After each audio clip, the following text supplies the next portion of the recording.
tous, bienvenue sur C'est plus que du sport pour notre premier entretien de la saison. J'ai le plaisir de recevoir une voix et un visage que tous les Français connaissent car il nous accompagne dans nos après-midi foot depuis plus de 20 ans. D'abord sur Canal+, et maintenant sur Beansport. Bonjour Damien Tulette. Hello Nouri. Merci d'avoir accepté notre invitation. Well, I'm very happy to be here. Tu m'avais bien dit que c'est en anglais. Eh bien, if you want, we can. On va essayer de faire ça en français. Donc comme j'ai dit, vous êtes journaliste et présentateur à Beansport, l'un des visages phares de la chaîne. Mais avant de tout cela, avant de retracer un peu votre carrière et votre vie, Yes. d'où vous vient cette passion pour le foot? Ah, le sport en général, non? Je pense que surtout le foot, mais c'est vrai que j'aime tous les sports. Presque. Mais tout petit, une des premières photos que j'ai de moi à la maison, parce que je suis tellement ancien que les photos à cette époque étaient assez rares. J'ai une photo de moi à 18 mois, 2 ans peut-être, au parc, avec un ballon entre mes pieds. Donc, j'aime bien cette photo-là, parce que je me dis, ok, je m'intéressais au foot dès le début. C'est vrai que mon papa jouait au foot à un niveau déplorable, mais il jouait quand même. Et donc, j'ai des vagues souvenirs d'aller le voir jouer le week-end aussi. Et voilà, c'était, je ne sais pas, c'était comme si c'était un truc donné quoi, dans notre vie. Le foot était là, qui prenait une certaine place. T'es tombé dedans quand t'étais petit? Ah oui, j'ai joué. Comme tous les petits gamins, en fait, qui aimaient le sport, on était dehors tout le temps. On rentrait de l'école, on ressortait pour aller jouer au foot. Les parents étaient pas trop regardants sur les devoirs, parce que je venais d'une famille, je viens encore d'une la même famille d'ailleurs, j'ai pas changé de famille, mais mes parents, mon père travaillait à l'usine, ma mère aussi quand elle n'était pas la personne qui nettoyait les maisons des gens un peu plus aisés. Et donc par ça je veux dire que ils n'avaient pas l'idée de ce que c'était vraiment une éducation suivie si tu veux.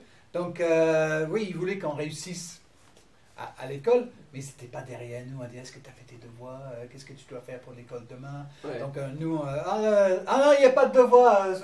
Et mes parents gobaient ça. J'ai eu la chance d'être assez facile à l'école, donc ça passait quoi. Donc toujours le foot. Mais même s'il y avait un peu de cricket et du tennis aussi l'été quoi. Mais d'ailleurs, vous avez entrepris des études de sciences politiques dans le but de devenir journaliste politique. Et qu'est-ce qui fait que votre passion pour le sport, elle a pris le dessus? Une petite prise de réalité de la vie peut-être. Faut dire que déjà, j'ai pas terminé plutôt mes études à Manchester. Donc j'ai vécu en tant qu'étudiant à Manchester, même après avoir fait seulement 1 an de vraies études. Pour plein de raisons, j'ai été élu au syndicat des étudiants à Manchester. Donc ça faisait déjà que j'avais 1 année pour bosser pour le syndicat. Donc voilà, 1 année d'études de perdu et après tout ça, j'avais pas le courage de revenir en fait. Donc ça veut dire que au début, j'ai bac plus 0, tu vois, et bac minable déjà, bac sans mention, hein, ce serait un truc comme ça. Donc pas de diplôme, pas d'expérience de journalisme, donc pas évident de se lancer sur cette voie-là. Et ce qui se passe, c'est qu'après des années à Manchester, donc 1 an d'études, 1 an de syndic, 1 an où j'étais barman, je viens à Paris avec un pote, un autre Anglais qui lui avait une raison de venir à Paris, une raison assez vague, mais il avait étudié l'histoire de l'art, il parlait déjà pas mal le français parce que dans son année, comment vous dites ça en français déjà? De césure, d'échange. C'est ça, de césure. Ouais. À 18 ans, il dit ok, je prends 1 année et il est venu déjà à Paris. Ouais. Et pendant 6 mois, il était plongeur au Moulin Rouge. Donc c'est drôle d'avoir l'ambiance. Oui, voilà, tu vois, il était souvent en sous-sol à faire la plonge.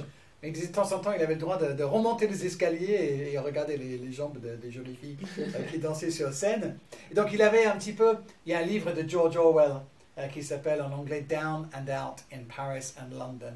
Et George Orwell, plus jeune, a fait, il me semble, la plonge à Paris aussi. Okay. Donc mon pote avait été un petit peu romantique dans ce sens-là. Et donc il est revenu en Angleterre. On s'est rencontrés le premier jour de nos études à Manchester, quand même. Premier jour. C'est fou. Et puis on est donc venus à Paris ensemble 3 ans plus tard, 3 ans et demi plus tard. Et si lui avait cette idée-là, j'ai fait mes études d'histoire de l'art, je parle français, mais je veux maintenant perfectionner mon français, il a quand même, tu vois, une raison de venir en France, à Paris.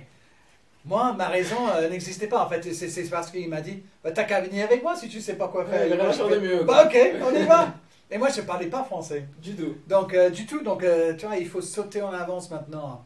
Quelques années, on est devenu prof d'anglais dans des écoles. Tu sais, aujourd'hui, c'est Wall Street English dont tout le monde parle. À l'époque, c'était Berlitz qui était la grande. Il y en avait une école de langue Berlitz dans presque tous les arrondissements de Paris. Donc, c'était assez facile de se faire embaucher. On n'était pas trop con. Et on disait qu'on avait un diplôme, ils ne demandaient jamais de le voir. Le plus important, c'est qu'on soit bien anglais. Donc, j'étais bien anglais quand même. Donc, ils m'ont pris.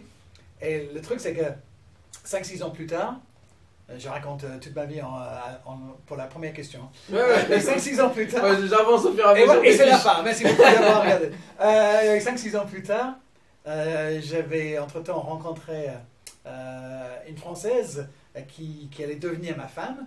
Et grâce à elle, parce que je lui dois ça parmi d'autres choses, mais surtout, à un moment donné dans la vie, moi j'étais parmi ma génération, il y en avait pas mal de mecs comme moi, je pense, mais on vivait du jour au jour, du jour au lendemain, je veux dire. Pas d'idée de ce que j'allais faire, ce que j'allais devenir, parce que je venais pas de cette famille qui avait l'habitude d'avoir des jeunes qui vont à l'université. Il n'y a pas de chemin en fait pour moi. Mes parents, c'était genre, ouais, bah, fais ce que tu penses faire, quoi, tu vois. Mon père n'était plus à la maison, de toute façon, il était parti depuis longtemps. Ma mère, elle est à la maison avec les 3 autres, on était 4, donc c'était dur pour elle. Donc, tant que j'étais bien, tu vois, c'était genre, bah, fais ce que tu as à faire. Donc, me voilà à Paris, 25-26 ans, je vis bien de mon petit... Tu vois, j'ai gagné de quoi vivre correctement à Paris, payer le loyer avec mon pote, on était encore là. Franchement, c'était des bonnes années. Bah, quand on est venu, si tu m'avais dit, tu vas rester 6 mois à Paris, je me dis, waouh, 6 mois à Paris, ce serait cool, tu vois. Et puis je rentre à la maison, et mes potes vont me dire, bah, on t'a pas vu depuis un moment, t'étais où? Moi, je vais dire, oh putain, j'étais à Paris, les gars, tu vois. Parce que pour moi, ça avait l'air tellement glamour. Parce que quand je dis, je viens de Brighton, c'est vrai, sauf que c'est un peu plus loin de Brighton, c'est un petit bled à côté. Donc, petit village de rien du tout, pas grand-chose se passe. Donc, pour moi, l'idée d'être à Paris, déjà, c'était quelque chose d'extraordinaire. Donc, vivre 6 mois, j'aurais jamais pu imaginer ça plus jeune, même si j'avais l'imagination assez fertile. Et donc, me voilà donc avec ma future femme qui me dit, mais, ok, elle m'aimait bien, mais c'était genre... Il fallait faire quelque chose. Qu'est-ce qu'on fait? Toi, tu étais là, t'es un petit rêveur, tu as 26-27 ans, où tu vas? Tu vas être prof d'anglais dans une école? Non, tu vois? Donc, c'est quoi le truc? C'est quoi l'idée? Moi, j'ai toujours voulu être journaliste. C'est vrai qu'à 13-14 ans déjà, et c'était effectivement, c'est pour ça que j'ai commencé Sciences Po. Elle me dit, mais bah, c'est maintenant ou jamais, quoi. Donc, rentrant en Angleterre, on y va tous les deux. Elle trouve un job en 48 heures, donc elle est occupée. Moi, 6 mois au chômage. Parce que, surprise, Nourri, personne en Angleterre m'attendait. Tu vois? C'est bizarre. Un mec qui n'a 0 expérience et 0 diplôme qui veut être journaliste, personne ne m'attendait. Et donc j'ai dû, au fur et à mesure, avoir fait des petits trucs, comment dire, il y avait une radio locale où je n'étais pas payé, mais je donnais de mon temps pour apprendre certains trucs. J'étais là pour apprendre et un truc a mené à un autre. Et puis je vois une annonce dans le journal un jour, The Guardian. Quand même, c'est The Guardian, c'est quelque chose quand même de sérieux. Prestigieux, c'était mon journal de prédilection. Et je vois un jour, donc je suis à Brighton de retour avec ma future femme, je vois une annonce, et c'était très limpide, il y avait 3 lignes, hein, il cherchait Sports Reporter, il fallait parler une deuxième langue pour un job en Angleterre. Donc là, les Anglais qui parlent en deuxième langue, il n'y a pas beaucoup, hein, parce qu'ils sont feignants les Anglais. Donc je me suis dit, ok, ça il faut avoir une très bonne connaissance de tous les sports majeurs. Alors moi, je suis un fou de sport, je me suis dit, ok, ça aussi.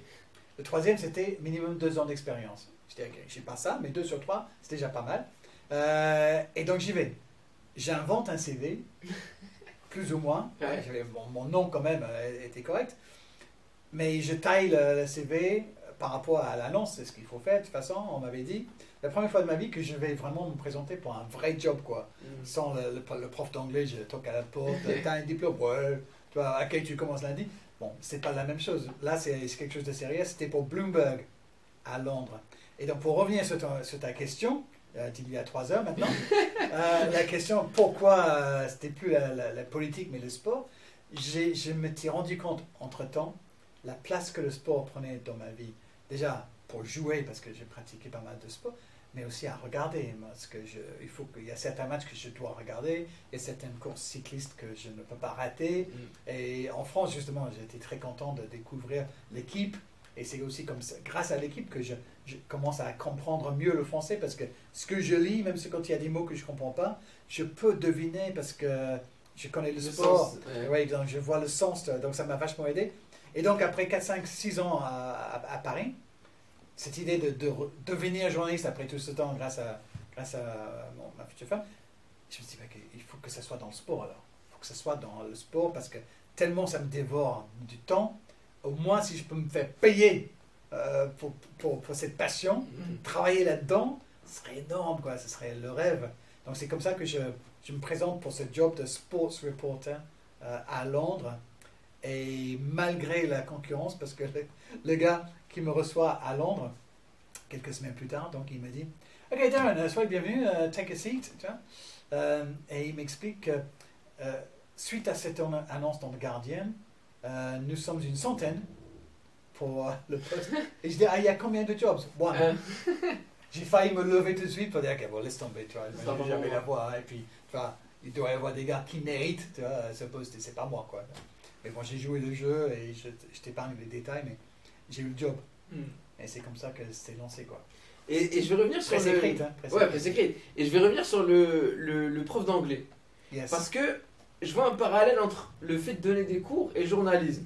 Donc quand tu donnes des cours, tu transmets tes compétences, ton savoir linguistique et tes compétences linguistiques. Ouais, on va dire ça. Ouais. Mais les journalistes aussi, en fait, tu transmets l'information, les données, ta passion, même l'émotion des fois. Ouais. Donc il y a un lien entre les deux. Oui, il y a un partage, il y a une façon de raconter les choses, d'apprendre, effectivement. Il y a des similitudes. Et aussi, maintenant je fais la télé depuis plus de 20 ans.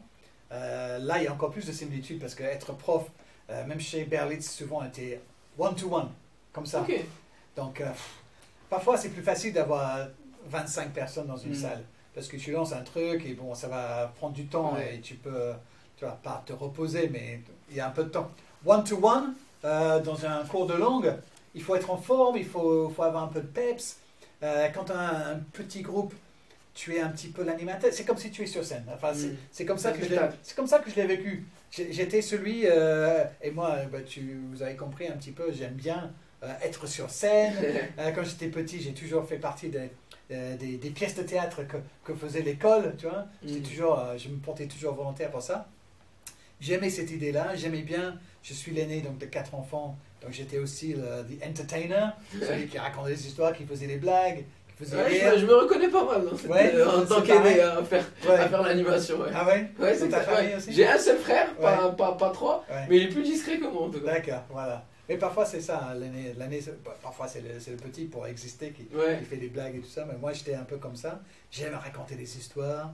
Je suis désolé, parfois les histoires sont trop longues, je le sais. Mais oui, je suis bavard. Et donc moi j'aimais bien être prof, justement pour plein de raisons, mais surtout que c'était une petite scène, quoi. Hey, lumière, action, tu vois. C'est parti. Donc oui, passé à la télé, même si c'était là aussi un hasard complètement et total. Mais bon, avec le recul, je vois une espèce de logique par rapport à ça, parce que j'aime être en performance, quoi. Et donc, tu disais qu'en devenant sport reporter à Bloomberg, à ce moment-là, tu deviens vraiment journaliste et tu obtiens la fameuse carte de presse. Donc, c'est un peu une consécration, là. Ah oui, ça c'est quelque chose d'énorme pour moi. C'est aussi par rapport à d'où je viens, la famille modeste, les racines, tout ça. Obtenir une carte de presse, c'est quand même quelque chose. Être employé dans une grosse boîte comme Bloomberg, c'était une vraie éducation. Et j'ai eu beaucoup de chance parce que déjà, avoir ce job, après ce que je viens d'expliquer avec le CV et le manque total d'expérience. Mais en même temps, petite parenthèse, mais j'ai toujours cru que si tu te sentais capable de quelque chose, il fallait te lancer, quoi. Et il faut tout donner, tout faire pour essayer d'arriver à ton but. Et je comprends très bien que 90% du temps, c'est impossible. Tu vas avoir un rêve, ça ne va pas dire que tu vas l'atteindre. Mais le truc, là où j'étais le plus fort à l'école, ça a toujours été l'anglais. Le français, j'étais français, mais tu vois, l'écriture, raconter des choses, je jouais toujours dans les pièces et tout ça. Donc je savais que je pouvais écrire. J'avais cette confiance en moi. Je savais que je connaissais très bien le sport, que je comprenais pour la plupart du temps le sport aussi. Et je me sentais capable donc, de raconter des choses par rapport à ça, d'écrire sur le sport. Donc je ne me suis pas, même si j'ai toujours aujourd'hui le syndrome de l'imposteur, en même temps, une partie de moi y croyait fortement. C'est pour ça que j'ai pu aller à cet entretien et finalement faire le maximum pour avoir le job. Mais une fois chez Bloomberg, c'était formidable parce que je n'avais pas eu cette éducation de journaliste, de formation. Et Bloomberg, j'arrive dans la bonne boîte au bon moment parce que c'était en pleine expansion. Et ils ont créé chez Bloomberg une agence de presse en très très peu de temps. Extraordinaire comme histoire.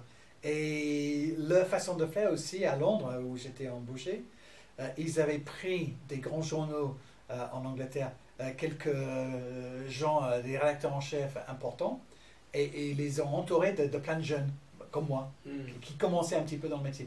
Ce qui voulait dire qu'il y avait une énergie, parce que tous les jeunes, ils en veulent, et les anciens étaient là pour nous cadrer et nous encadrer. Parfois, ils ne pouvaient pas nous encadrer. Mais c'était une formation, quoi. C'était strict, hyper strict, Bloomberg, dans la façon de faire, comment il fallait écrire. Tu peux rien sortir, parce que c'était pas que des grands comptes rendus de match et tout ça. C'était aussi des papiers sur le sport et le business du sport. Et apprendre à trouver des sources, les doubler aussi pour pouvoir, quand tu publies ton papier, il n'y a aucun risque.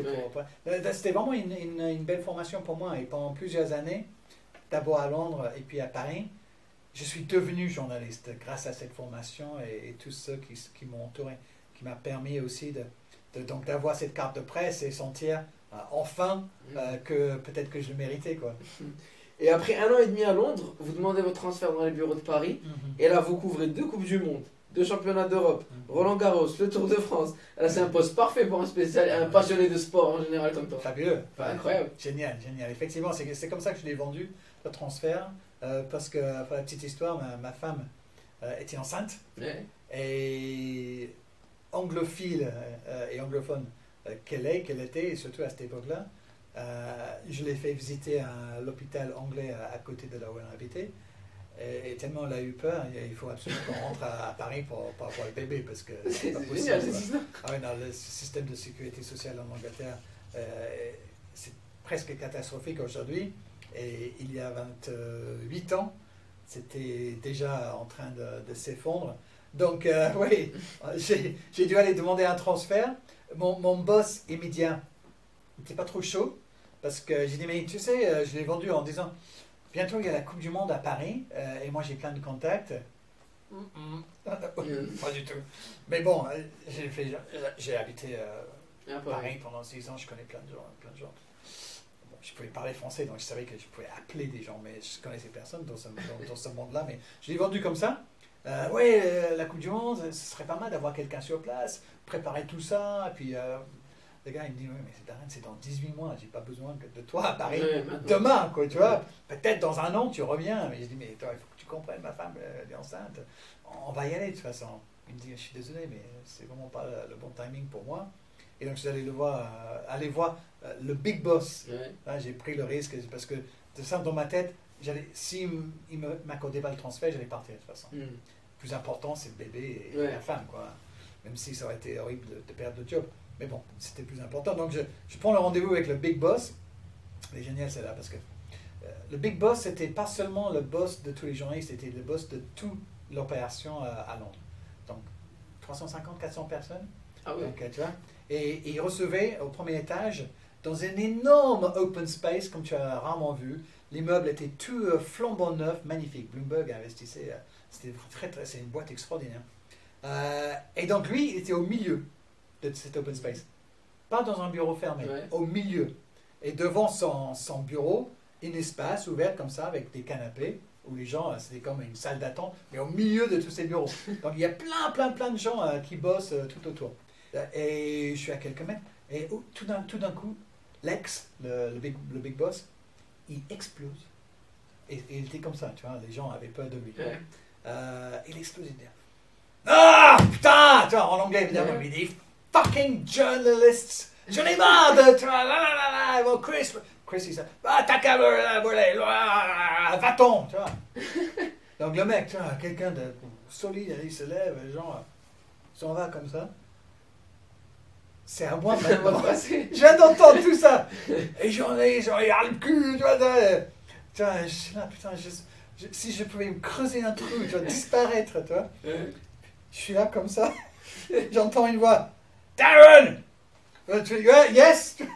J'arrive. Ouais, je suis là, tu vois. Fait tout ça. Et le gars, il me fait, bon, c'est quoi le problème, tu vois? Donc j'écris en un mot, il dit, oui, mais il me semble que, quoi, ton chef avait dit non. Je dis oui, c'est pour ça que je suis là, parce que tu vois, il n'y a que toi qui peut me dire oui, quoi, tu vois. Il dit, ok, si je te dis non aussi, tu fais quoi? Je dis, ok, je vais te serrer la main, je vais te remercier pour ces 18 mois à Bloomberg ici à Paris, à Londres. C'était génial, j'adore cette boîte, mais ma femme et mon bébé, c'est plus important, on va à Paris de toute façon, et je trouverai un autre job. Il me regarde comme ça. Quelque part, je me dis, maintenant avec le recul, il me dit, je pense qu'il s'est dit, il a des couilles le mec. Tu vois, parce que c'est pas grave, je m'en vais. Tu vois, j'ai tenu tête, quoi, et souvent les mecs un peu bully, comme on dit en anglais, tu vois, un peu... brut, oui, qui veulent dominer les gens, ils apprécient quand tu as un petit peu, tu vois, tu résistes un peu, tu vois. Donc bref, j'ai dit ce que j'avais à dire, il me regarde comme ça, il dit, allez, go and pack your fucking cases. Donc va faire tes putains de valises. Tu vois? Et il a accepté. Donc j'ai le transfert à Paris. Tu vois? Donc on revient à Paris. Et je suis ici, effectivement, comme tu dis, je couvre la Coupe du Monde 98. C'est ma première Coupe du Monde. Fabuleuse. Des souvenirs extraordinaires. Je suis au Stade de France pour la finale. C'est mon papier à moi qui est repris par les journaux aux États-Unis, l'agence de presse. On en voit sur le coup de sifflet à la fin, avec une paragraphe, et puis après je fais 3.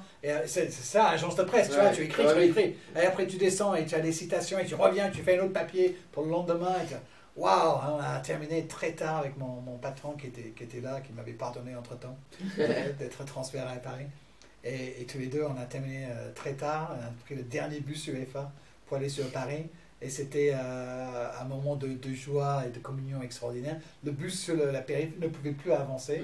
Les journalistes internationaux, tous en descendent du bus, ont fait à pied le reste de la périphérie pour sortir avenue de la Grande Armée. Et commencer, on voulait monter vers les champs parce que tout le monde nous disait que ça se passe là. Mais tu ne pouvais pas, c'était noir de monde. Donc à 3h du matin, on trouve quand même une terrasse avenue de la Grande Armée, on s'assoit, on boit des bières et tu vois, on dit allez quoi. C'était une belle aventure. Et dans toute cette période, dans le football mis à part, parce qu'on va y revenir après, c'est quoi le plus beau souvenir que tu as de cette période de sport reporter? Ah là là, c'est difficile d'en choisir qu'un. Entre quelle année et quelle année? Quand tu reviens à Paris. En 98 et disons 2004. J'ai pas mal de chance parce que tu sais, souvent quand tu es jeune journaliste, tu commences à faire les événements, les mois glorieux. C'est plutôt après avoir réussi à progresser qu'on te donne cette possibilité peut-être d'aller vers les finales et couvrir les grands événements. Moi, avec Bloomberg, pour plein de raisons qui ne sont pas très intéressantes, je me retrouve, les seuls trucs que je fais, c'est les choses importantes. Le reste du temps, je suis au bureau à faire des papiers, faire des trucs, sport, business, tout ça. Mais quand je suis sur place, c'est pour couvrir des choses importantes. Donc j'ai cette chance-là. L'Euro 2000, c'était chouette aussi. Mais je pense que c'est les années Tour de France autour de 2000. En fait, malheureusement en quelque sorte, c'est les années Lance Armstrong. Et donc forcément pour le Tour, c'est une période noire, c'est domination qui s'avère que voilà, il trichait comme tout le monde presque à cette époque-là. Mais j'ai eu la chance à ce moment-là d'être sur place, de connaître Lance Armstrong, parce que écrivant pour une agence de presse américaine, son camp a compris que bah tiens, le mec de Bloomberg, là, il fait pas mal de trucs de vélo. Et donc j'ai pu avoir des entretiens en exclu avec lui, one-to-one, parfois face à face, pour de vrai en France. Ce qui m'a permis d'avoir un contact assez, pas extraordinaire, mais quand même très intéressant, parce qu'Armstrong, plus il gagnait, moins il parlait à la presse, et plus il était suspecté de dopage, encore moins il parlait. De temps en temps, j'ai même eu des coups de fil de Lance Armstrong à mon bureau à Paris. Himself. Donc tu imagines un petit peu quand je devais faire genre autour de moi, sérieusement. C'est normal, quoi. Les gars, chut, parce que là, j'ai Lance Armstrong au téléphone. Les gens étaient, oh, d'accord. Et donc j'ai pu le rencontrer, comme David Miller aussi, un champion britannique de l'époque, être sur place, avoir ces moments-là. Le Tour de France, je trouve extraordinaire. C'était une aventure humaine aussi, quand on est journaliste, de couvrir cet événement. C'est exténuant, c'est hyper fatigant, mais c'était chouette pour moi d'être sur place, de rencontrer d'autres journalistes aussi, de passer du temps avec les uns les autres. Et en 2002, Hervé Renard, j'allais dire Hervé Matou. Hervé Renard reprend l'équipe du dimanche. Faut que je joue pour la zombie. Et bah non, Hervé, je peux pas. Et Hervé Matou donc décide de s'entourer d'experts de chaque championnat, et vous devenez alors Monsieur Foot Anglais de Canal+. Donc là, vous êtes sur la chaîne du sport en France pour parler de votre championnat. Oui. Il n'y a pas mieux. C'est vrai, avec le recul, je le comprends mieux aujourd'hui. Au moment donné, j'étais juste un peu mystifié par toute cette histoire. Et je n'avais pas Canal. Donc je ne savais pas non plus, en tant qu'Anglais, l'importance que cette chaîne avait. C'était en 2002, effectivement, pour la reprise du championnat dans la saison 2002-2003. Et je venais, donc j'étais quand même en France depuis quelques temps, en tant que journaliste. Et ce qui se passait, c'est que les autres journalistes français qui me voyaient de temps en temps pour les matchs de l'équipe de France ou au Tour de France, petit à petit, même sans devenir amis, ils se sont habitués à ma présence. Et parfois j'étais là, je posais des questions qui n'avaient rien à voir avec l'actualité du foot français, parce que j'avais un autre angle pour un autre papier. Ouais. Donc ils entendaient mon accent, parce qu'apparemment j'ai un accent quand je parle français. Non. Moi, je trouve ça Je comprends extraordinaire. pas. Moi non plus. On est assis là, j'entends pas d'accent. Quand je m'entends parler, je me dis, bon, le gars, il vient d'où? Je sais pas, il est peut-être parisien, je sais pas. Ouais. Mais voilà, et donc, juste avant que je reçois ce coup de téléphone, ce qui s'est passé, c'est que des gars de Europe 1 m'ont dit à la fin d'une conférence de presse, c'était avec Roger Lemaire, qui était encore un sélectionneur, j'avais posé une question, et à la fin, en plus avec Roger Lemaire qui me reconnaissait maintenant, parce que j'étais toujours là, il m'avait félicité pour mon français, parce que dans ma question, j'avais glissé un petit ne serait-ce que. J'en étais assez fier, j'avais travaillé cette question. Et il m'a félicité, il dit je trouve que votre français est de mieux en mieux. Donc c'était sympa, petit échange à mon petit niveau. Et après, un des gars d'Europe 1, il me dit tiens, est-ce que ça t'intéresserait de temps en temps de passer sur Europe 1, parce que nous, il y a beaucoup de joueurs français en Angleterre à cette époque-là, encore aujourd'hui, mais encore plus, il me semble, les vrais stars, beaucoup de stars de l'époque Arsenal surtout. Ouais, c'est ça. On est en 2002, donc effectivement, Wenger est là-bas depuis 6 ans déjà. Les stars comme Henri Vieira, tout ça. Et donc le gars, il me dit, souvent on parle du foot anglais, et on se dit, mais avec ton petit accent, tu as mis un flat, petit accent, ça serait, pour l'auditeur, c'est quelque chose de vrai, quoi. Tu vois, quand tu vas parler du foot anglais, avec ton petit accent... Ça légitime le truc. Exactement. Tu vois, tu comprends le truc. Donc, ok, bon, c'est pas payé, tu vois, c'est juste, on t'appelle de temps en temps, tu passes 5-10 minutes au téléphone avec nous, pendant l'émission, le talk avec les gars autour. Ok, très bien, j'ai fait ça quelques fois. Et après, tout d'un coup, il m'appelle pendant le journal pour l'annonce de je ne sais plus quoi. Mais bon, je suis régulièrement sur Europe 1, tu vois. Mais bon, en même temps, je ne sais pas vraiment pourquoi. Je suis au téléphone, je suis en France, je parle en Angleterre, tu vois ce que je veux dire. Il me disait, et qu'est-ce qu'ils disent en Angleterre? Eh bien, j'ai la presse, tu vois, donc ça va, ça passe. Mais effectivement, je m'étais fait ami donc, à Europe 1, et c'est grâce à Pierre-Louis Basse, qui était le présentateur à Europe 1, qui était un homme formidable d'ailleurs, cultivé, charmant, j'adore. il m'avait fait. Un jour, on s'était rencontrés pour de vrai, tu vois. Et donc, super sympa, le gars, parce qu'il me dit, mais à la radio, hein, il dit, les amis, notre ami anglais, que vous avez entendu depuis quelques semaines sur le football anglais, il est dans le studio ce soir, et il dit, malheureusement, je ne pouvais pas le voir, mais franchement, imaginez bien, c'est comme si j'avais les 5e Beatles avec moi. Oh c'est pas mal pour un anglais, ça. La coupe de cheveux et tout ça. Donc. Tu vois, donc c'était rigolo, quoi, tu vois. Donc on s'entendait très bien tous les deux. Et c'est lui qui reçoit le coup de fil dans un premier temps d'Hervé Matoum. Parce que Hervé, quand on lui dit, tiens, si tu veux, tu reprends l'équipe de dimanche, Hervé décide de changer le format, effectivement, et de s'entourer, peut-être inspiré par Christine Bravo, qui faisait une émission d'actualité, un peu divertissement, comme ça, à la télé, à cette époque-là. C'est-à-dire que si j'avais autour de la table un anglais, un espagnol, etc., pour parler des grands championnats, il a d'abord demandé à son entourage, est-ce que vous connaissez des journalistes à Paris qui pourraient faire... Et c'est Pierre-Louis qui dit, j'ai un roast beef pour toi. Un roast beef. J'ai un roast beef pour toi. Et Hervé m'appelle, effectivement, c'est un lundi, je me souviens très bien, parce que ça passait pas très bien. Je comprends Hervé Matoum, je le connaissais pas, mais je savais qui c'était. Ouais. Je te dis, j'avais pas Canal. Mais je vois qui c'est, donc Hervé Matoum. Et donc, pendant qu'il est en train de me parler, dans un premier temps, je suis en train de me dire lequel de mes potes est en train de se faire passer pour Hervé Matoum. Tu vois? Je me dis, c'est une blague, forcément. Ouais. Donc, je l'écoute à moitié. Et je n'arrive pas à me dire quel pote. Et puis, petit à petit, je me dis, putain, c'est vraiment Hervé Matoum, quoi. Tu vois? Et il veut qu'on se rencontre le lendemain. Donc, lundi, le téléphone. Mardi, on déjeune ensemble. Et dimanche, je suis à l'antenne. C'est rapide. C'est-à-dire, tu vois, parfois, tu regardes la télé sur le Canal Plus à cette époque-là, et tu dis, waouh, c'est une machine, tu vois, tout est pensé, tout est construit, tu vois, patiemment. Tu vois. Pas du tout, ils étaient dans le. Tu vois, ils commençaient l'émission dimanche, ils n'avaient toujours pas trouvé un longueuil pour être dans l'émission.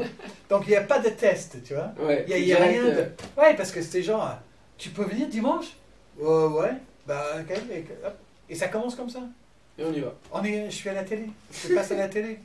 Et ma chance, c'est que les autres autour de la table, si je me souviens bien, personne n'avait l'habitude d'être à la télé, souvent pour une bonne raison, hein, parce que tu n'es pas fait pour ça. Ouais. Et Hervé était super professionnel quand même, donc il nous a mis à l'aise, il nous a expliqué comment il voulait qu'on fasse. Et petit à petit, on a commencé à comprendre un petit peu le jeu, quoi, tu vois. Comment ne pas être trop long comme aujourd'hui, je sais pas, parce que c'est un podcast. On a le temps là. Mais à la télé, il y a, tu vois, le temps est compté, compté, il y a une pub à passer, il y a un reportage, si tu parles trop, tu vas tout foutre en l'air. Donc, c'était une éducation. Et ce qui était génial pour moi, quand j'y pense maintenant, c'est que j'avais mon vrai job. Tu vois ce que je veux dire? J'étais toujours chez Bloomberg. Un job en CDI, avec un salaire. J'avais 2 petites filles maintenant, donc tu vois, c'était important pour moi d'avoir quelque chose de solide. Et le truc de dimanche est devenu comme un hobby, quoi. Tu vois. Ouais, en plus, j'étais un petit pigiste. Tu touchais 2 fois rien en plus, quand j'y pense. On aurait dû demander plus. Mais non, mais c'est vrai que c'est vraiment. C'est pas avec ça que tu vas devenir riche.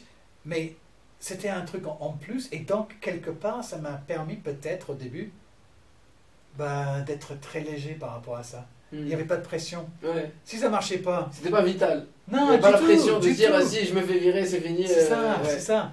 Donc moi, j'y allais avec le sourire. J'étais assez inconscient de tout ça. Donc j'étais là. Ok, qu'est-ce qu'on veut? Et moi, je comprenais bien aussi assez rapidement que si je pouvais dire quelque chose d'un peu rigolo, c'était encore mieux. Et si j'avais une bonne petite anecdote à raconter, très bien. Si j'avais une chanson, l'annonce de Liverpool, c'est quoi? C'est Peter Crouch, tu vois, le grand attaquant. Okay? Et je dis, Hervé, vous savez ce qu'il chante pour Peter Crouch? Ben non, he's big, he's red, his feet stick out the bed, Peter Crouch, Peter Crouch, c'est ses pieds qui dépassent.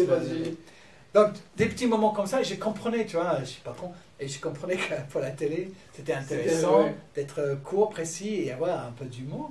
Donc, petit à petit, c'est devenu un vrai truc, mais cette chance que j'ai, c'est effectivement d'avoir un vrai job à côté, et tout ça, c'était juste pour m'amuser, quoi. Et après 10 ans à Canal, 4 ans du mythique Match of the Day, moi, ma génération, c'était l'une des premières émissions qu'on a regardées. Il y avait Match of the Day, il y avait l'équipe du dimanche, mais avec Thomas Tourout. Et c'était vraiment les 2 émissions qu'on regardait le week-end. Et encore plus Match of the Day parce que l'équipe du dimanche c'était trop tard. Et même si moi j'étais au Maroc, il y avait quand même, on a gagné une heure de décalage horaire, mais malgré tout, on avait que le droit à les vacances. Seulement les vacances pour l'équipe du dimanche. Excellent. Et donc, au printemps 2012, vous quittez le groupe Canal et vous faites partie d'une nouvelle aventure Beansport. Et vous êtes fait partie du dispositif d'ouverture de la chaîne. Qu'est-ce qui a motivé cette décision? J'étais donc à Canal, j'ai connu en quelque sorte, il me semble en tout cas, une espèce d'ascension assez rapide. Parce qu'il faut se souvenir que je suis quand même, bon, on va pas oublier, personne ne va oublier que je suis anglais. Donc, c'est un truc d'être là autour du plateau, mais avec quelqu'un qui mène le bal.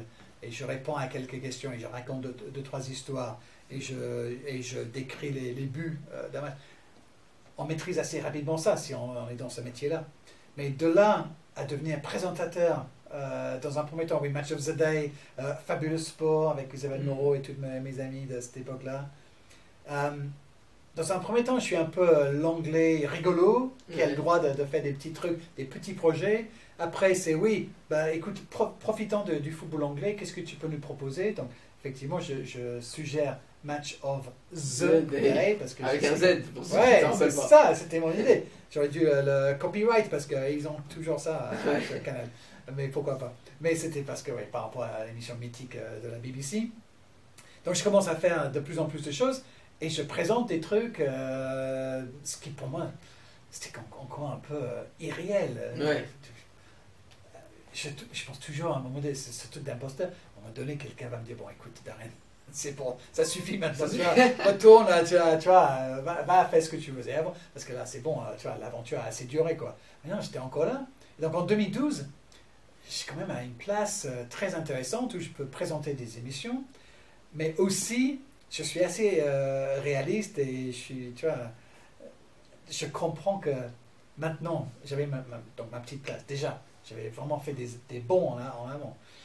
Et je me dis, mais les présentateurs vedettes de la chaîne s'appelaient Hervé Matou, Nathalie Yanetta, et il y en avait d'autres, hein, mais surtout, ces deux-là étaient tellement plus forts que moi, tellement au-dessus. Je ne pensais même pas, c'était pas une question, est-ce que je vais les rattraper un jour? Jamais, tu vois, ils sont plus forts que moi, et ils le seront toujours probablement.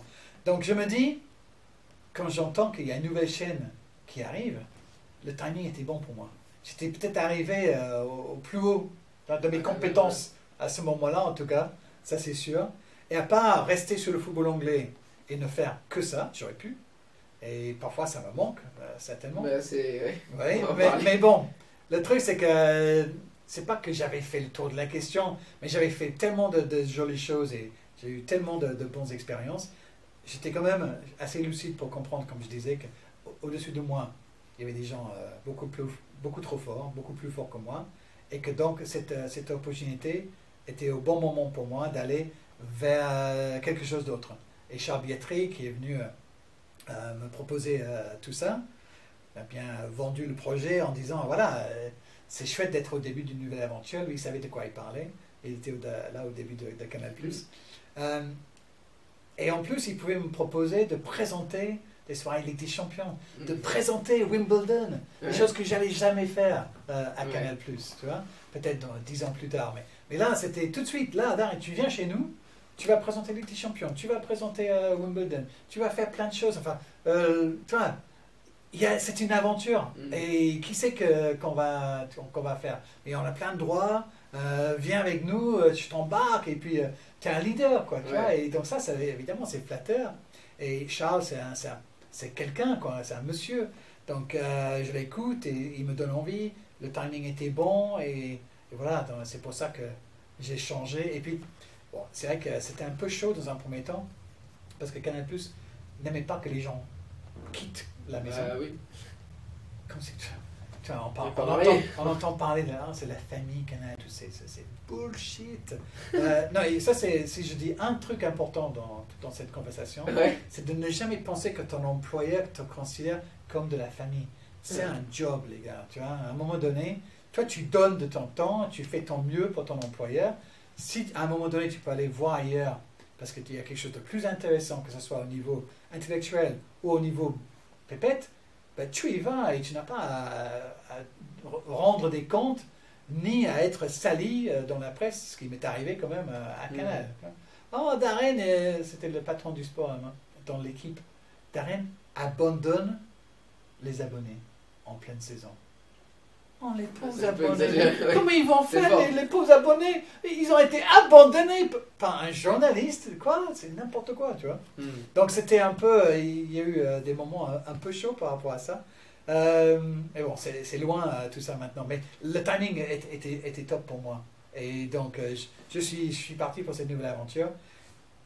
13 ans plus tard. Il est toujours là. Toujours là. Toujours là, toujours fidèle au poste. Quelle chance. Et d'ailleurs, on parlait du foot anglais. Et même si Bein avait à ce moment-là les droits des deux coupes, la FA Cup et ça s'appelait la League Cup à l'époque, c'était pas trop dur de quitter le foot anglais. Ouais, comme je viens de te dire, tu vois, on avait la Ligue des Champions et du foot français. Et j'ai passé un moment à présenter les matchs de vendredi soir de Ligue 1, aussi faire le tour des stades en France. Génial ça, et je regoute à ce plaisir-là grâce à la Coupe de France que Bein diffuse maintenant. Et la saison dernière, j'ai pu aller dans quelques stades, présenter des matchs de Coupe de France en tant qu'anglais. Peut-être que ça peut hérisser certains, mais en tout cas, je suis toujours super bien reçu et j'adore faire ça. Et j'adore aller à la rencontre des gens du milieu du foot et autour du stade aussi, parce que j'ai cette chance-là de faire partie du paysage en quelque sorte depuis plus de 20 ans. Et c'est une vraie chance, je dis ça vraiment du fond du cœur. Quand je vais à un match en France, la chaleur que je reçois, tu vois, l'attention des gens qui viennent vers moi, c'est hyper touchant et tu te rends pas compte quand tu commences dans ce métier que tu peux toucher des gens comme ça. Et même aujourd'hui, tu parlais de l'équipe de dimanche parce que c'était le début. Encore aujourd'hui, il y a des gens qui viennent vers moi pour me parler de l'équipe de dimanche. Tu vois, pas de ce que j'ai fait le week-end dernier, mais ah punaise, on a grandi avec toi. Tu vois, et ça, c'est vraiment génial. Et tu vois, ça me remplit de joie de penser que j'ai pu juste être là et faire partie des bons souvenirs de gens qui regardaient la télé à cette époque-là. J'ai eu quelques-uns qui m'ont dit « Tu m'as réconcilié avec l'Angleterre !» Waouh, ça c'est loin. Mais non, mais tu vois, tout ça, c'est hyper touchant et je me considère comme vraiment chanceux d'avoir vécu ça, quoi. Mais parce qu'au final, si j'ai une petite parenthèse, au final, Darren, tu es plus l'anglais à la télé française, t'es Darren Tulette. On ne dira même plus. Ah, mais tu sais, moi j'ai 22 ans, moi j'ai grandi avec toi à la télé. C'était marrant parce qu'il avait un accent. J'étais à la télé le jour où tu es né, peut-être. Ben, je suis né en 2002, donc. Voilà.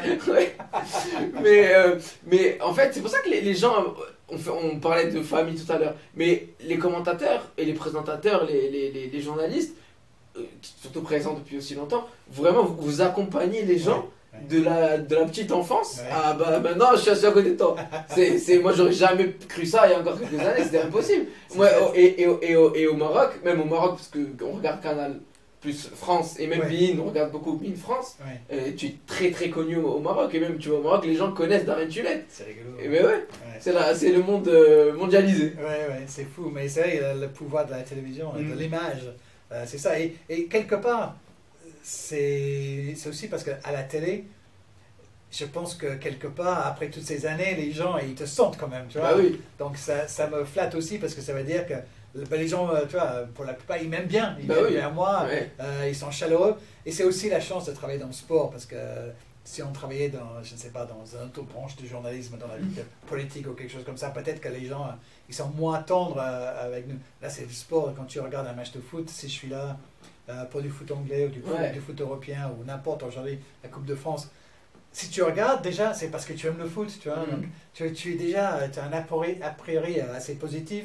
Et j'espère qu'effectivement, ma façon de faire, mon sourire, ma passion que j'ai encore pour le sport, ça se communique. Donc ça fait qu'on peut avoir une espèce d'amitié à travers l'écran, quoi. C'est ça.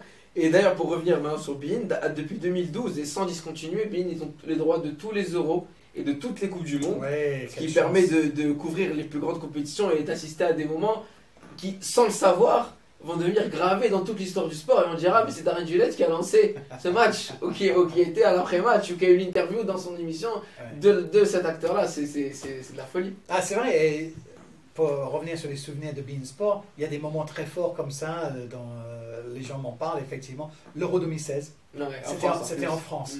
Et on avait un studio en public. Alors pour nous, c'était nouveau. un grand studio, du public.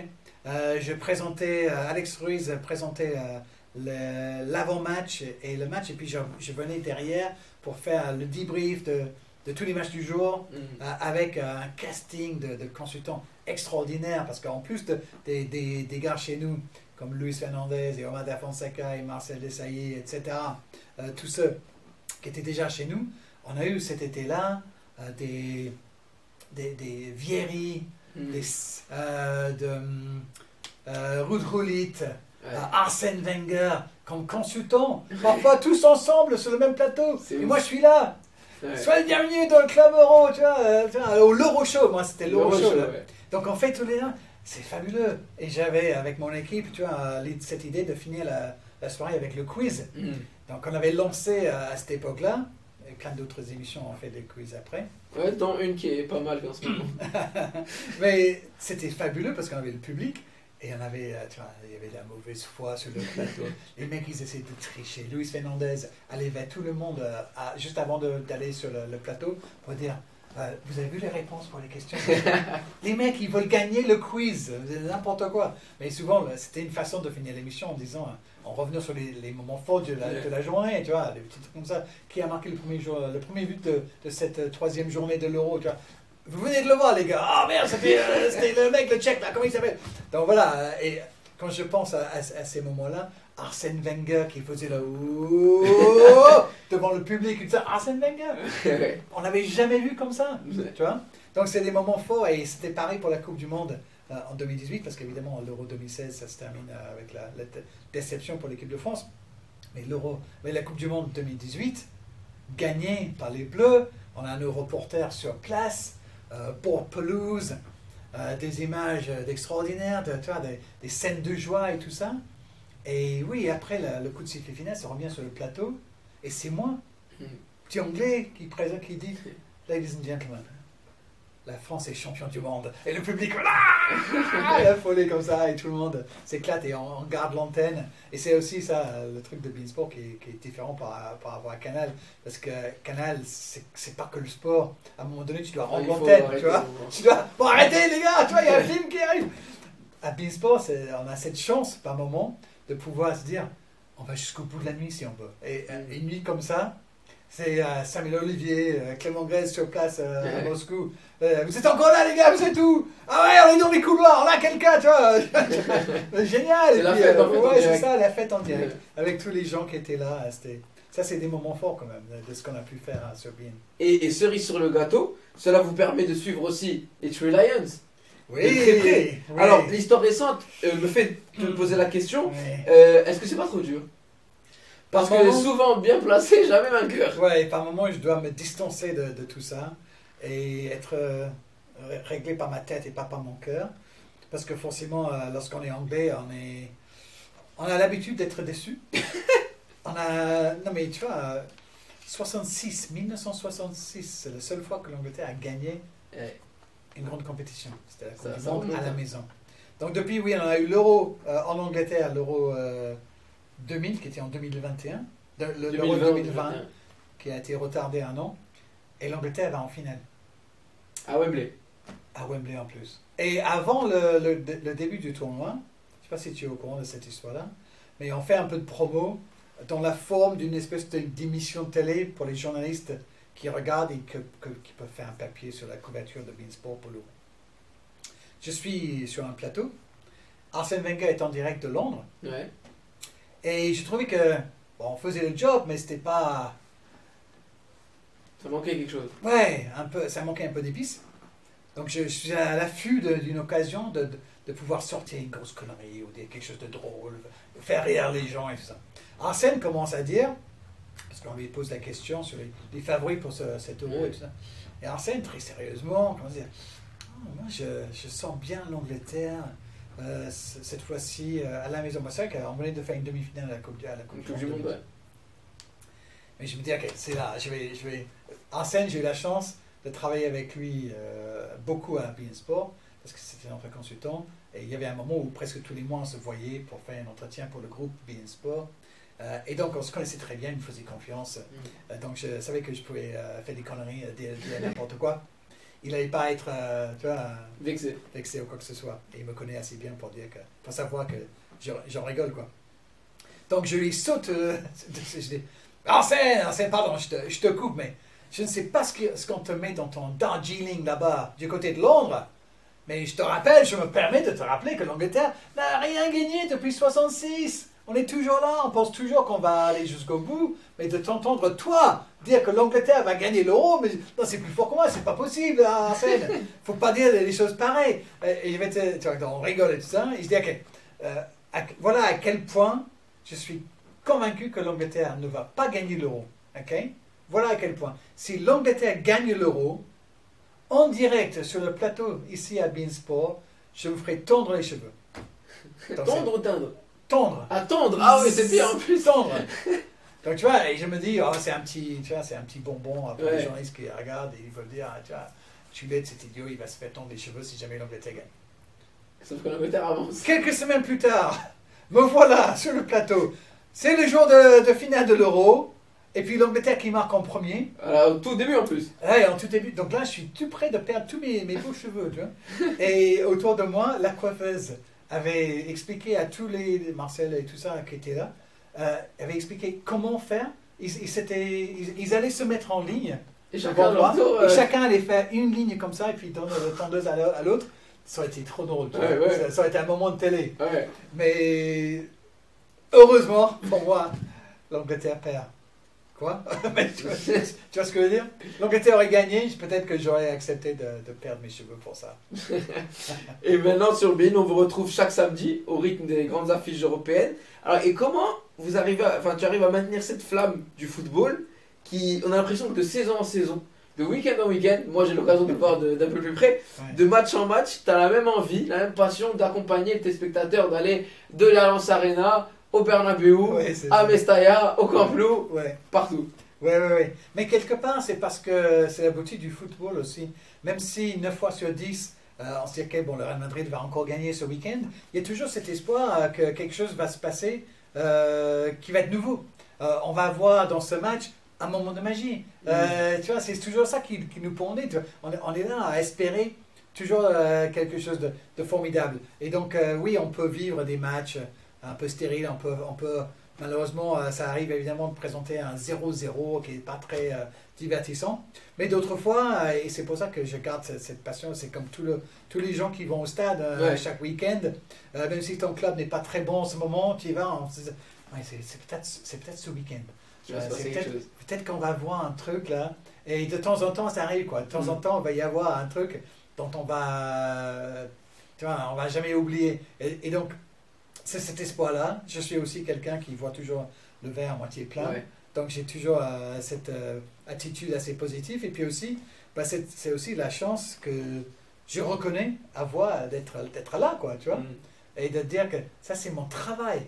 C'est mon boulot. Je suis payé pour faire ça. Je suis payé pour faire ça, les gars. Ne le dites pas à mes patrons. Mais oui, je suis heureux d'être là. Et donc, même si tu peux te dire, effectivement, ça fait des années maintenant que... Hey, tu vois, ce soir, on a un match Bayern Munich, blablabla, tu vois, le samedi qui vient, Bayern Munich, Stuttgart, Real Madrid, Celta Vigo. J'en ai vu des Real Madrid, Celta Vigo et des Bayern Stuttgart. Mais je suis encore là, le Bayern Munich n'a pas gagné depuis 3 matchs, donc je dis, comment ils vont faire? Et puis, est-ce que Harry Kane va marquer? Il n'a pas marqué récemment.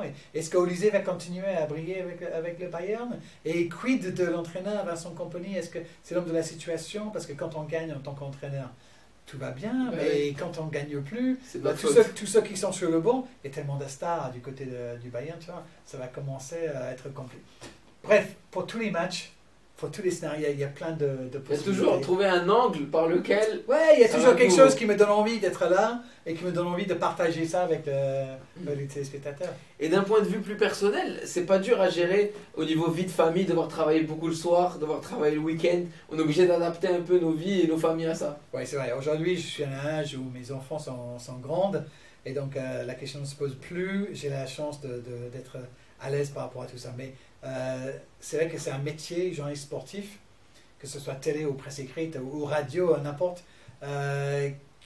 Il faut comprendre lorsqu'on commence que ça va être compliqué par moment. Parce qu'effectivement, on travaille quand? On travaille quand les autres gens, les gens normaux, ne travaillent pas. Ouais. Là, on travaille le soir. Parce que le sport, c'est pas... Tu vois, il y a très peu de matchs de Premier League le lundi à 11h du matin. Ouais. Tu vois, quand tu es au bureau, quoi, ou tu es à l'usine, ou tu es sur le marché. Et donc, oui, c'est autant... On est aussi comme le monde du spectacle. Hein. Ouais. Les gens, c'est le temps de loisir. Donc, si on est là, c'est forcément donc, le soir, c'est le week-end. J'ai eu des années où je travaillais et le samedi et le dimanche. Et tu as des enfants à la maison et des spectacles que tu rates et ça fait mal.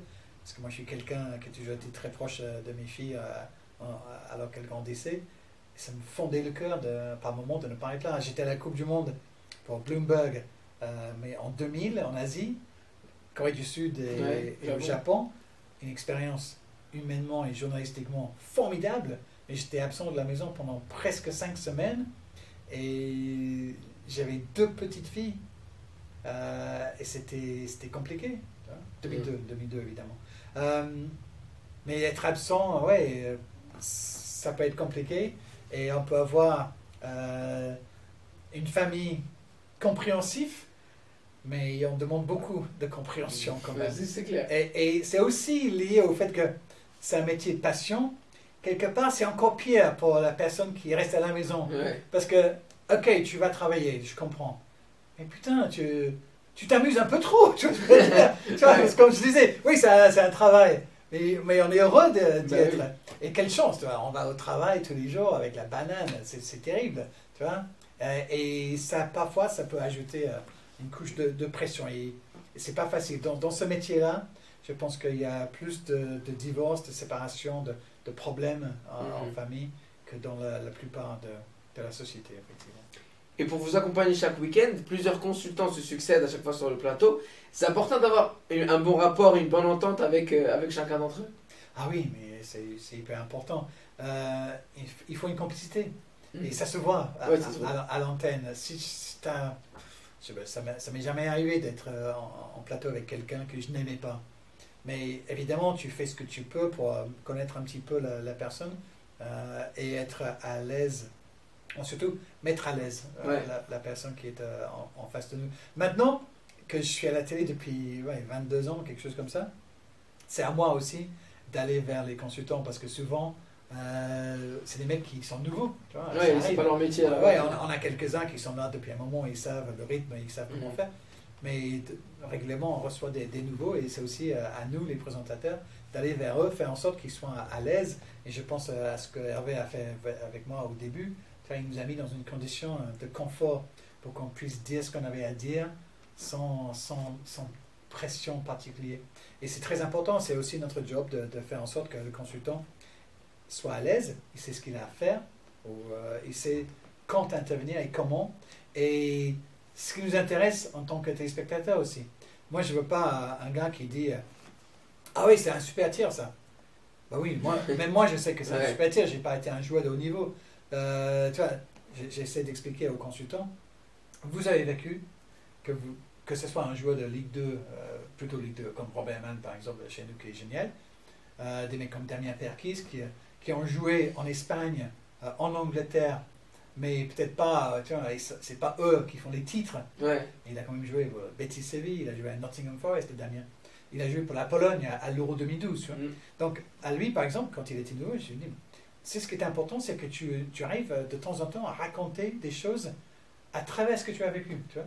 Et hors consultant avec qui vous travaillez, vous avez rencontré tout le gratin du foot mondial. S'il y avait 2 personnalités, parce qu'une c'est trop compliqué, 2 personnalités qui vous ont particulièrement marqué. Ouf.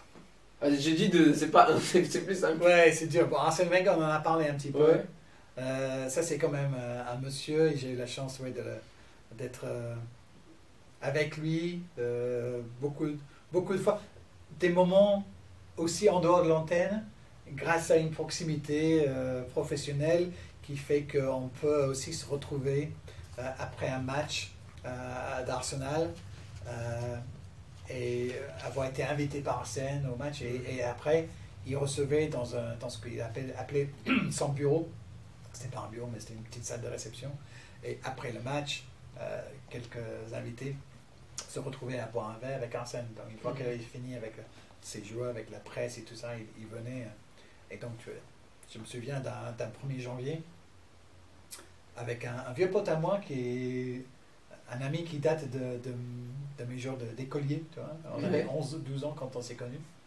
Et on est allé voir Arsenal jouer. C'était le match où Olivier Giroud a marqué ce Scorpion. Ouais. Contre Palace. Crystal Palace, très bien nourri. Donc on était là ce jour, il faisait un froid de canard. Mais bon, et d'ailleurs, on était, par je ne sais plus quel miracle, c'est grâce à Robert Pires que j'ai eu les places, par Arsène, Robert, me semble-t-il. Et on était dans le loge, moi et mon pote, était dans le loge de Ozil, qui n'était pas là, pour regarder le match. Et il faisait tellement froid que à la mi-temps, j'étais pas assez couvert. Moi, en anglais, pas assez couvert en anglais. J'ouvre un placard et il y avait un parka. Et c'était le parka de Ozil. Dans la seconde période, j'ai regardé le match avec la dans le loge de Ozil avec son parka. Et devant moi, il y a le but de Giroud. Bon, génial comme souvenir. Ouais. Et je descends parce que j'avais dit à Arsène qu'on allait être au match. Et il dit, ok, bah, écoute, je vais le dire. Tu descends après le match, tu viens boire un petit verre avec moi. Donc avec mon pote qui est fan d'Arsenal, et c'est aussi sympa hein, parce que tu peux partager des moments comme ça avec tes amis, ça c'est rare, ça c'est extraordinaire. On descend, et effectivement on est là, c'est le 1er janvier, et on boit un coup. Une fois qu'il a fait le tour avec tous les gens qui étaient là, petit à petit tout le monde s'en va, et il ne reste que nous et Arsène, et on boit un verre, et mon pote il est là. À se dire, j'arrive pas à croire que je suis avec Arsène Wenger. Donc Arsène Wenger, je vais dire. Ouais. Il faut que je... il peut être hors foot, si c'est quelqu'un hors foot. Oh non, c'est trop dur de trouver quelqu'un. J'ai rencontré tellement de gens extraordinaires. Tous les sports, hein. J'ai pu, à Wimbledon aussi, par moments, croiser, interviewer Andy Murray. Moi, pour le temps que tu réfléchisses, une fois, à Wimbledon, je suis allé une fois. Ouais. C'était pour voir Federer. Ouais. Et j'ai réussi à le voir dans une... je sais pas comment ça s'appelle, la sortie des vestiaires pour aller aux courses, on descend vers le bas. Ouais. Et je passe là-bas à ce moment-là, mais complètement par hasard. Moi, je connaissais pas, après, parce que je fais un tour. Et là, Federer devant moi. C'était mais le Graal absolu. Et je l'ai revu après à Roland Garros. Ouais. Mais il y a des gens qui marquent par leur charisme, leur présence. Là, c'est fou. Moi, alors même si je l'adore, moi avec Nadal, j'ai trouvé par exemple, que j'ai rencontré aussi à Roland Garros. Mais il passait devant moi, hein, il sait pas qui je suis moi. Mais Federer, c'était extraordinaire. Ouais. C'était quelque chose de... Mais vraiment, et à Roland Garros, c'était encore de plus près. C'est comme moi je suis là, il est passé là. Et c'était extraordinaire. Ouais. Mais les gens pleuraient presque. Ouais. J'étais pas loin pour vous dire la vérité. Ok, j'en ai une bonne pour toi. Alors, à Wimbledon, je pense que c'est la deuxième année que nous faisons sur place à Wimbledon avec beIN Sport. Ouais. Et on est tous logés dans une petite maison, une grande maison même à côté de là où ça joue. Le soir, on est en train de préparer à manger, peut-être un barbecue, je ne me souviens plus, mais Fabrice Santoro était avec nous, de nos consultants, super. C'est un gros gens, tous ces mecs formidables. Et Fabrice, il a un coup de téléphone, il s'éloigne un petit peu, il revient, il dit « Ah, ça alors? Quoi? C'était Roger? Hein, quoi? » Ouais, c'est Roger. Et en fait, Roger, je ne me souviens plus contre qui il allait jouer, mais ça a dû être quelqu'un qui avait le jeu un petit peu semblable à Fabrice, qui était à la retraite. Hein. Ouais. Mais il avait demandé à Fabrice de venir taper le lendemain matin, juste histoire de, par rapport à son match. Et donc Fabrice, qui était affûté encore, il dit, de toute façon, ça va être, il va taper pendant, je sais pas, 30-45 minutes. Il dit, ouais, très bien, avec plaisir. Donc nous, on dit, on peut venir. Ouais. On peut venir. On filme rien, mais juste on peut juste être là, discrètement. Ouais. Donc il dit, je vais vérifier, mais bon, ça doit aller. De toute façon, on allait tout ça. Et donc effectivement, on a pu. Donc c'est avant qu'ils ouvrent les portes pour le public. Et donc Roger Federer, avec notre pote Fabrice Santoro, en train de taper, et nous, juste dans un petit coin comme ça, comme des petits souris, on fait rien, on ne fait pas de bruit. C'est incroyable. Et on est là, c'est incroyable. Et on vit ce moment. C'est quand même génial. C'est fou, c'est incroyable. Il y a 10 ans, mais tu vois, je suis comme un gamin quand je raconte ça, c'est chouette. Donc, ouais. Et pour, t'as parlé rapidement de ton podcast, mais quand t'es pas à l'antenne de beIN, tu travailles quand même. C'est ça qui est fou. tu animes l'excellent podcast Les Matchs de ma vie, des personnalités du monde du sport, mais pas que, te confient les matchs qui ont marqué leur vie. On retrouve Robert Pires, Hervé Matou, François Hollande, Oui. et même Zach Nani pour les plus jeunes qui nous regardent. Oui. Comment vous est venue l'idée de ce podcast? Je me suis dit, comment je peux faire pour parler avec Zach Nani et François Hollande Mais c'est ça le sport. dans ça. une saison. Non, en fait, j'étais très attiré par l'idée de podcast. J'écoute pas mal de podcasts. Peu sur le sport finalement, mais Ouais. sur plein d'autres choses. La vie politique, par exemple, le New York Times, Ouais. le Guardian, bref, plein de choses. Je suis très attiré par ce monde-là. J'aime beaucoup la radio. Et donc, je me suis dit, ok, il faut absolument Internet que tu trouves une idée. Mais tu ne veux pas juste.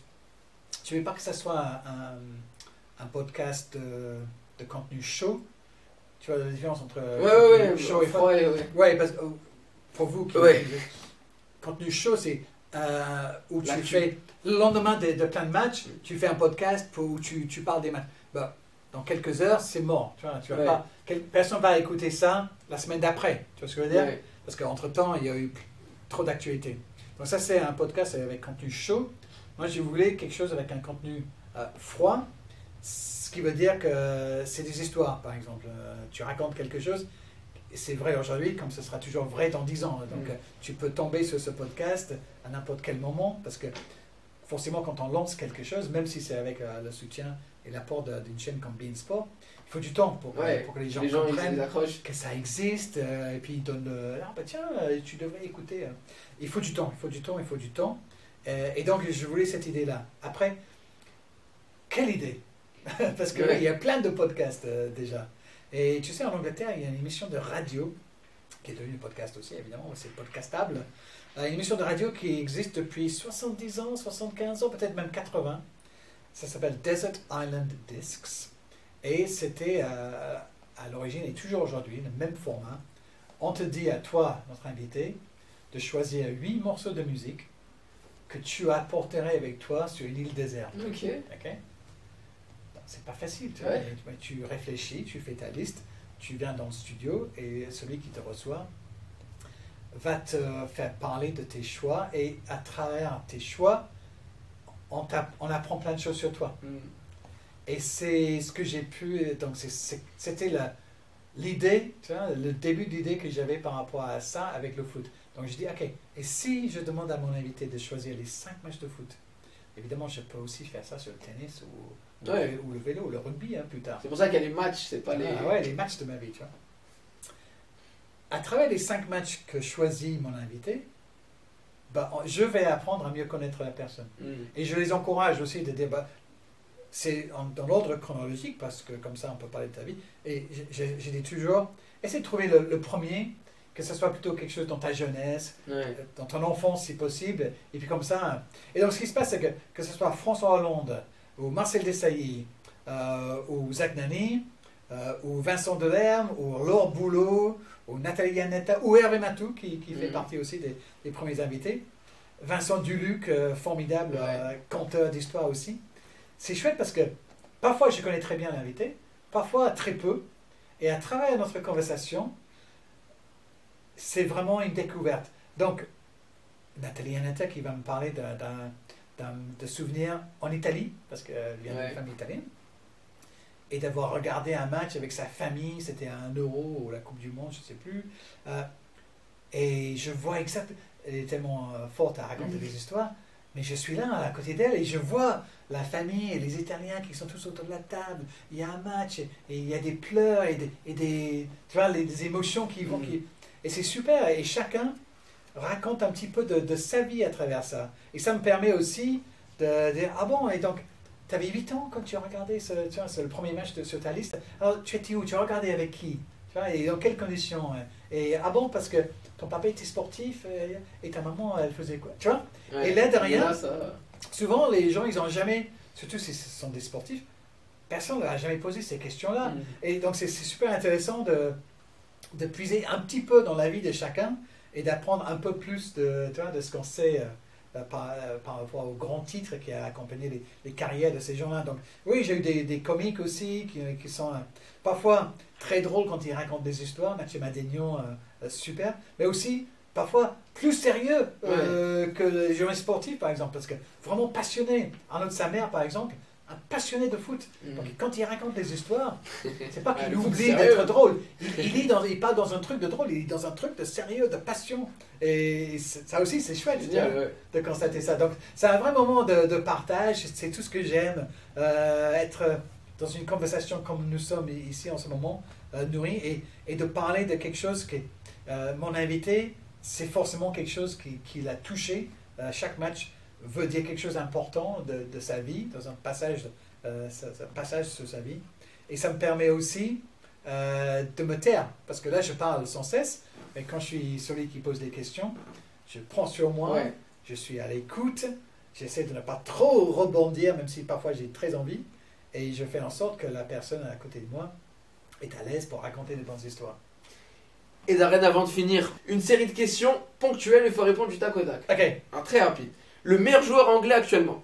Jude Bellingham. Le meilleur joueur anglais de l'histoire de la sélection. De l'histoire de la sélection, peut-être Bobby Moore. Votre meilleur souvenir de la sélection anglaise. Il n'y a pas beaucoup de bons souvenirs de la sélection anglaise. Si seulement. Si seulement. Allez, une bonne. Ok, l'Angleterre qui bat les Pays-Bas 4-0 ou 4-1 à l'Euro 96. Votre pire souvenir de la sélection anglaise. Presque toutes les Coupes du Monde. Le meilleur joueur de l'histoire de la Première Ligue. Ouh, la Première Ligue, tu veux dire Pas depuis, forcément anglais. depuis que ça s'appelle la Première Depuis que Ligue. ça s'appelle la Première Ligue. Depuis 92. 92. C'est peut-être Thierry Henry. Hein. Thierry Henry. Votre meilleur souvenir dans un stade.